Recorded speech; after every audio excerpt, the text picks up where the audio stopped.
Good morning and welcome to today's Dr. Anyoha's presentation. Today I'm going to be talking about effects of separating children from their caregiver. As a pediatrician who has been in practice for over 25 years and as a pediatrician interested in infant mental health, children's mental health, and development, and also with the current crisis going on in the world, wars and current anxiety, especially on the verge of change of government in the United States. This topic is what talking about, which is the separation of children from caregivers. What happens when children are separated from caregiver? It's very important to me as a pediatrician. So this is what I'm going to be talking about today.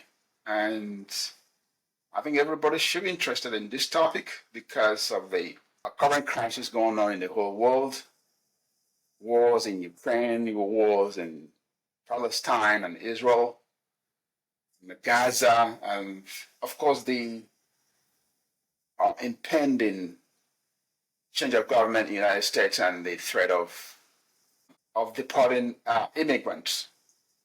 So it's always good to revisit this topic of what effect does separation have in the mental health of children, infants, and youths. So let's jump into this topic, and you see I have some presentation poster here. And when children are separated from parents or primary caregiver, they suffer loss, which is there's a vacuum in their life, or they suffer psychological trauma and vocal adversities. They have a lot of adversities and psychological trauma. So separation can occur under a host of reasons. Separation could be temporary separation or permanent separation. Temporary, of course, could range for a day, 2 days, to months, years. And permanent separation is permanent.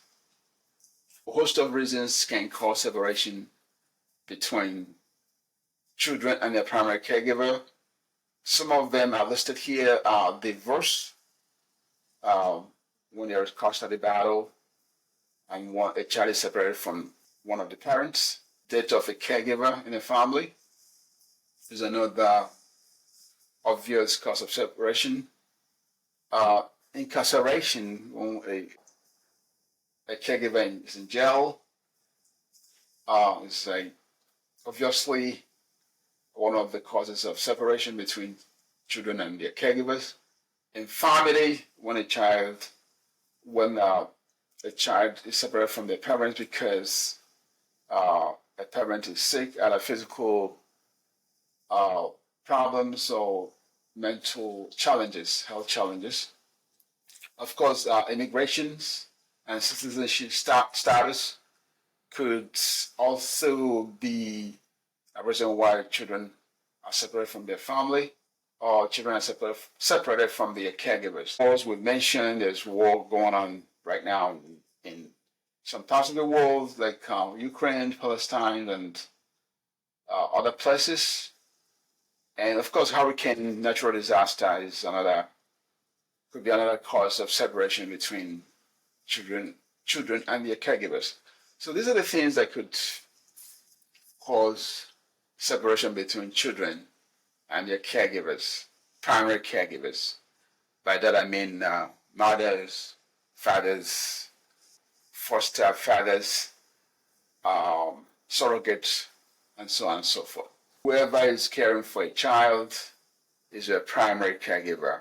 Separating that child from the primary caregiver could result in adversities and psychological trauma. So, what happens when a child is separated from their primary caregiver?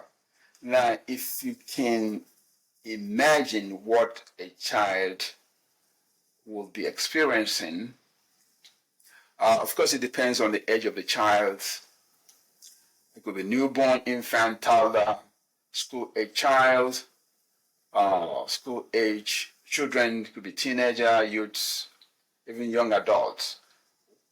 What is going on through their minds, if you can imagine that? They could be searching, searching in their brain to figure out where this adult in their life has gone to. They could be confused. In other words, they can't make any judgment. Perhaps they're expecting that this loving adult who was taking care of them, the parent, is going to come back. Maybe a day, 2 days, 3 days is going to.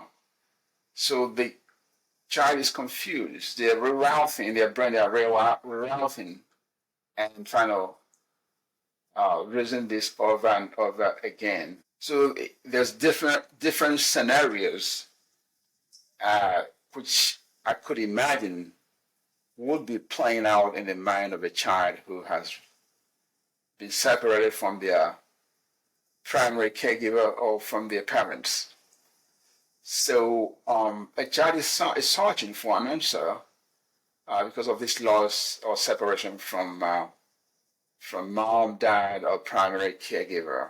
Because they don't have any solution, they don't have any answers, so they're searching in their mind. And of course, it depends on the age. A newborn, if a newborn is separated from their caregivers, they're gonna have different outcomes, obviously, compared to an infant, 6 months old, or 12 months old, who are beginning to bond and form attachment with their primary caregivers, or school-age child for that matter, who already dependent on their parents, their caregivers, or teenagers who are dependent, even young adults. So it depends on when the separation occurs and how much impact it will make on the child.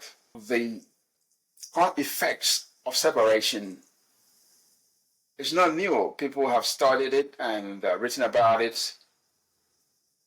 John Bowlby, for example, is a British psychologist who wrote extensively about maternal deprivation in 1950s on while working for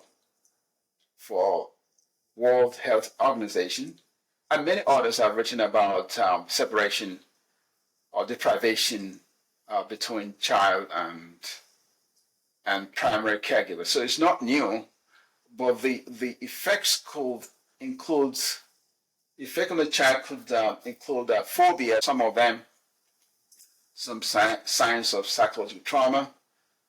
The child could be anxious, anxiety, aggressions, depression, opposition, aggressive to other kids, like biting them, hitting them, acting out. Delinquency is the word I think John Bowlby used in his report as some of the signs of separation between children and their primary caregivers. So there could be many more, and each child is different, and you can expect all these consequences to occur in every child, because the consequences obviously depends, like I said, on the age of the child, their understanding, and their resolution, and of course the period of separation between child and caregiver. So, but these are the possible consequences of separating now children from their caregivers. And some of these consequences are lasting. They could last for a long time and could be permanent if there's no corrective measure done. So what are the corrective measures that could be done to offset some of these consequences of separation between children and their caregivers? Of course, the most important thing is to reunite a child with their primary caregiver. Reunite them as soon as possible. Let them come back together as soon as possible. So that is the most important thing. In the absence of that, when that is not possible, to unite the child with a good loving adult, okay, a caring adult, a loving adult, a surrogate primary caregiver who could play the role of the primary caregiver or the parents, an individual who shows love to the child, could make the child resilient or remedy some of the effects of separation. The earlier a child is reunited with their parents or primary caregiver, the better the outcome.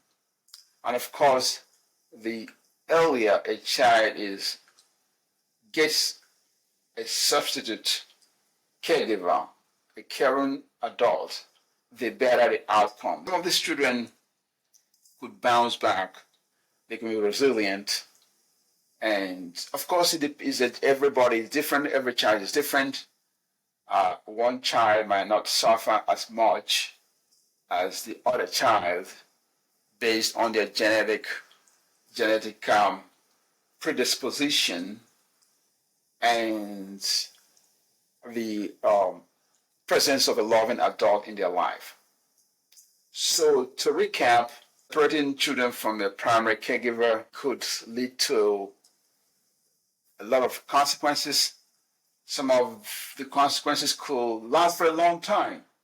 And like I said, they include aggression, delinquency, anxiety, opposition, acting out, and so on and so forth. And the remedy is to reunite children with their primary caregiver as soon as possible, with their parents as soon as possible, and to never separate parents and children if possible, to never separate them at all. And where that is not possible, to quickly get a child to a loving, caring adult who could play the role of a parent and primary caregiver. Thank you so much. Please share this presentation with your friends and families.